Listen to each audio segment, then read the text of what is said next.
We had about 40 to 50 people turn up at the castle for a study day looking into the origins of the Norman castle. What was slightly frustrating was it was the day after quite heavy snow, and it was light snow in Essex, but unfortunately epic proportions in Normandy, which meant our Norman contingent couldn't make it across the channel. I'm sure that was a fate which Harold might have liked in 1066, but it didn't really help us because we lost some of our experts, but we still had a really good lot of people there. So we had people from the White Tower at the Tower of London, we had people who were experts in Norwich Castle, in Rochester, and people who also actually were experts in the Norman castles in Normandy. So we really had a good full kind of range of people to attend the day. The day really was to understand that Norman castle. So we weren't interested in the pre-Norman, the Roman temple or the later history of the castle. It was really to understand and be able to answer some quite basic questions about the castle. How did it function in Norman times?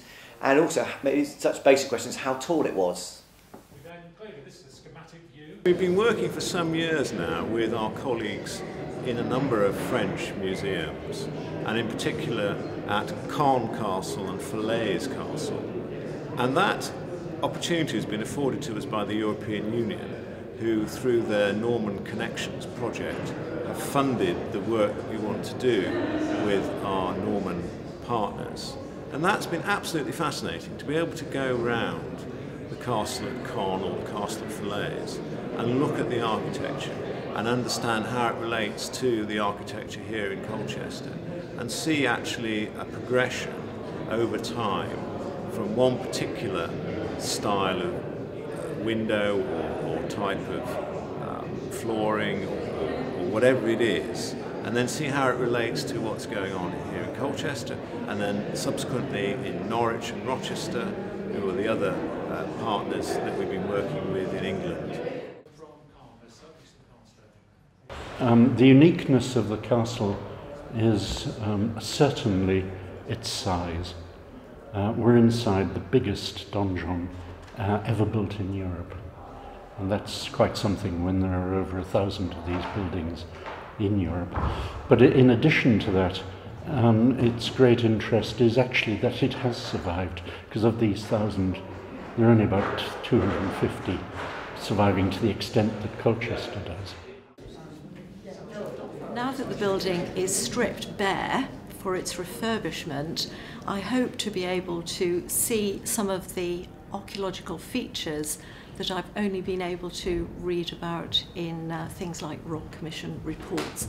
I hope to be able to assess them with my own eye. In my original article, I suggested that this was perhaps the more formal chamber. It's got a fireplace flanked with a window on each side, and then it's got the private room off in the corner that we've just been debating about. And because, like Philip, I had never got my head around the scale of this building, looking at, even though I'm used to reading plans, I couldn't see this working as a full height room. And now I'm in it, it could work as a full height room. So I put a mezzanine level room above it, which I now think you don't need. I think this stands alone, going up to the rafters as a very, very grand audience chamber. Well, I think that we all have come to, at the moment, the best conclusion we can about the height of the castle. It's seemingly, and everyone's signed up to this idea, is that the intention was to build a 3-storey building, but the reality was it was actually a 2-storey building that was completed. And the reasoning is that William the Conqueror started building the castle. He was building it directly over Roman temple site. He was well aware he was doing that, and so he wanted a magnificent building. And so he built the castle foundations really broad to encompass the whole of the temple podium. And then the intention would have been to go up 3 floors, so it'd be an absolutely magnificent building. He died in 1087, and so the castle at that point was unfinished, but it was halfway up. It was between the first and second floor were completed, and so it was kind of roughly fortified there. Then it comes down to kind of family politics. His son, William Rufus, who became William II, didn't get on with his father, and therefore didn't continue any of his father's works. So during his reign, nothing happened, and that accounts for this pause in building work at Colchester Castle.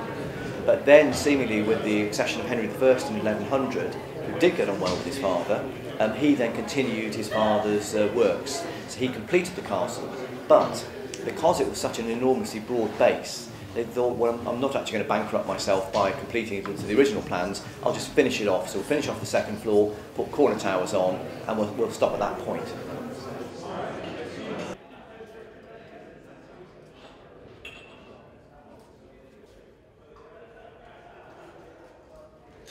Still are unanswered questions. In terms of surprises, I think the really exciting one is that we discovered some new graffiti in the castle. The castle's always been a confusing building. I think people now are seeing it more clearly.